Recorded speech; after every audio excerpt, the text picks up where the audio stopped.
काय तुम्ही सुद्धा या नामाचा उगम आणि कहाणी पाहिली नाही आहेत का? तर मी हा खास व्हिडिओ तुमच्यासाठीच घेऊन आले आहेत. तर चला तर मग व्हिडिओला सुरुवात करूया. अक्कलकोट येथे एक विद्वान पंडित आला होता.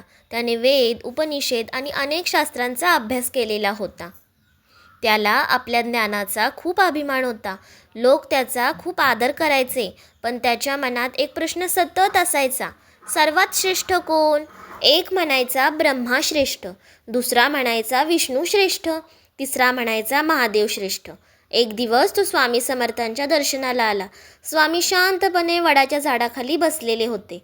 पंडिताने स्वामींना नमस्कार करून विचारले, महाराज सर्वात श्रेष्ठ कोण? स्वामींनी काहीही उत्तर दिले नाही, फक्त हसले.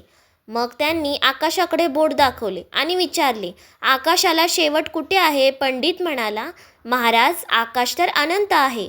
स्वामी म्हणाले, जे अनंत आहे त्याला आरंभ नाही, अंत देखील नाही, ते परात्पर आहे. पंडित विचारात पडला. इतक्यात स्वामींनी त्याच्या डोक्यावर हात ठेवला. क्षणभर त्याला एक अद्भुत अनुभव आला. त्याच्या डोळ्यांसमोर तेजस्वी प्रकाश आला. त्या प्रकाशात त्याला ब्रह्मा, विष्णू, महेश यांची रूपे दिसली. पण काही क्षणात ती सर्व दिव्य रूपे एका दिव्य तेजात विलीन झाली. त्याच्या तेजाच्या मध्यभागी स्वामी समर्थांचे दिव्य शांत रूप दिसले. क्षणात दृश्य नाहीसे झाले. पंडिताच्या डोळ्यात देखील अश्रू आले.